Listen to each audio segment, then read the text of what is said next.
On est à Plabennec, en plein cœur de la zone de Callac, et aujourd'hui on va découvrir la boîte de Pierre-Yves Récréabois. Pierre-Yves! Oh bah il doit pas m'entendre. Hop. Ah bah il est là. Salut Pierre-Yves. Ça va? Et toi? Très bien, ça fait du bruit quand même. Un peu. Récréabois, ça sent l'enfance, ça sent la nature, ça sent le bois, c'est voulu tout ça. Initialement, la société Récréabois existe depuis 1991. Elle a commencé avec des structures, à fabriquer des structures de plein air pour les collectivités, écoles, mairies. Structure pour les enfants. Et moi, j'ai repris la société en 2008. Tu nous fais découvrir un petit peu ton univers, tes jeux. C'est un gros parc d'attractions ici pour toi. Ben voilà. Donc, en fait, on va commencer par le commencement. Le tout débute par un morceau de bois, c'est le commencement. Voilà. Donc, et puis le choix du bois. Chaque bois a sa propre fonction. Tu nous montres ça? Oui. Allez, hop. Donc moi, principalement, mon cœur de métier, c'est le traitement classe 4. Donc le traitement classe 4 va permettre au bois de tenir jusqu'à 25% d'humidité. Tu vas le travailler d'abord, le mettre en forme, et tu vas le faire traiter parce que Voilà, c'est pas toi qui traites. Tout à fait. Le traitement, c'est fait dans une cuve dite une cuve autoclave. Donc c'est une grosse cocotte minute. On met tout le bois dedans et on injecte du produit pendant 2h30 sous pression. Du coup, ça c'est l'étape suivante. Là, on a déjà une belle structure. On dirait un petit train, Pierre-Yves. Je me trompe ou pas? Tout à fait. Je peux m'asseoir? Oui. Déjà, c'est pas trop tôt. Non. En fait, ça c'est une structure parce que toutes mes structures qui sont destinées aux collectivités sont montées ou pré-montées à l'atelier. Donc, dans le cas d'un petit train, tout est monté à l'atelier et livré comme ça directement à la collectivité. Il n'y a plus qu'à poser. Et ça, là, par terre, c'est quoi? Ça, j'ai l'impression que c'est encore du boulot que tu m'as laissé, ça. Voilà.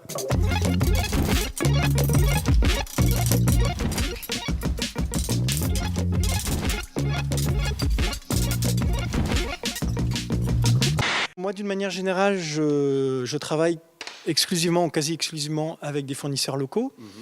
Donc, pourquoi? Pour quel type de matière? Par exemple, pour tout ce qui est bois, ça devient d'une entreprise à moins de 15 km de chez moi. Ouais. Sur la partie inox, quincaillerie inox, tout vient d'une société de Quimper. Tous mes toboggans qui sont usinés, pliés, façonnés, sont faits à Guilherme. Toi, tu rayonnes dans quel secteur? Uniquement le secteur de Brest, Finistère, la Bretagne, la France? C'est comment? Aujourd'hui, mon cœur de métier, c'est le Grand Ouest.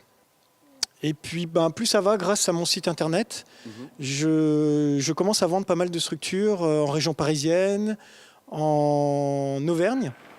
Le travail, c'est la santé. Mais ça va, Pierre-Yves? C'est bon? Fait, c'est la conserver. Les prisonniers du boulot font pas de vieux os. Bon, et Pierre-Yves, maintenant qu'on a bien travaillé, on s'accorde une petite pause dehors? Allez, je t'en prie. Oh, et en plus, on a de la chance. Il y a plein de soleil et un joli banc pour se poser. Et dis-moi, c'est toi qui fais ce banc là aussi? Ah oui, complètement. En fait, il était initialement destiné aux collectivités. J'ai adapté mes produits en ayant la même qualité pour les particuliers. Les anciens utilisaient ce qu'ils appelaient le nombre d'or. Et donc moi j'essaye d'adopter également ce chiffre-là pour conserver les plus belles proportions. Bon, maintenant qu'on a bien bossé là, il n'y aurait pas une structure à monter dans une commune là? On pourrait pas se déplacer quelque part pour aller voir ça? Là, il y a une structure qui est en cours de montage. Où ça, dis-moi? À Saint-Vouguet, à l'école publique de Saint-Vouguet. Ah bah voilà, sur le terrain, ça parle tout de suite. Bonjour. On peut... Non, j'ai peur de marcher dessus. Si, on peut marcher dessus déjà. D'accord, et ben voilà, quand c'est monté...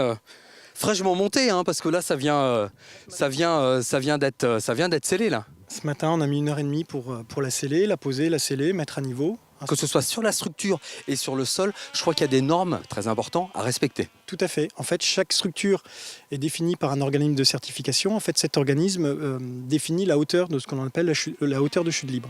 Et après, les dalles doivent être dimensionnées en fonction de cette hauteur de chute libre. Avec le temps, donc, je suis amené des fois à changer des agrès, c'est-à-dire soit les enlever, à les modifier, ou en mettre de nouveaux, ou en ajouter de nouveaux. C'est-à-dire que les structures de 1991 et les structures de maintenant, elles n'ont plus rien à voir. Nous, on s'est orienté vers l'entreprise de Pierre-Yves Dèche parce qu'on a eu un très bon contact dès le départ. Après, sur la qualité du produit aussi, ça reste un produit local, géré localement, une petite entreprise.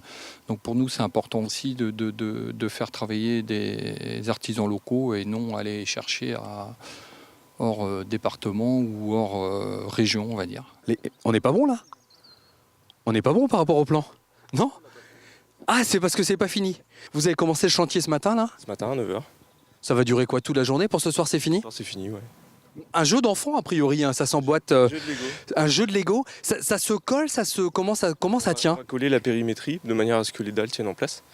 Et puis le reste, ça ne bouge pas. Bon, eh ben, coup de main, je vais vous filer la main, hein, qu'on arrive à finir ça pour ce soir quand même.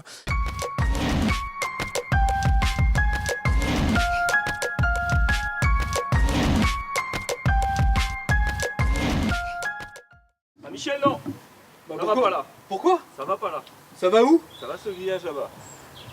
Ah d'accord. Donc, si je comprends bien, il vaut mieux que j'attende un petit peu avant de le mettre en place alors. Donc on ait fini la structure et après on verra où on met les pancartes. Bon, c'est le petit panneau obligatoire, ça, qui dit que c'est réservé aux enfants selon la tranche d'âge indiquée sur chaque équipement sous la surveillance et la responsabilité des personnes accompagnantes. Et l'âge est indiqué là. Ah, d'accord, de 12 ans. Donc il n'est même pas question que j'aille jouer dessus, quoi. Tu n'as pas le droit. Je crois que la plus belle récompense pour Récréa Bois, c'est de voir le sourire des enfants qui jouent sur les structures et qui glissent sur les toboggans. Allez, vas-y bonhomme. Récréa Bois, c'est vraiment une boîte qui vaut le détour.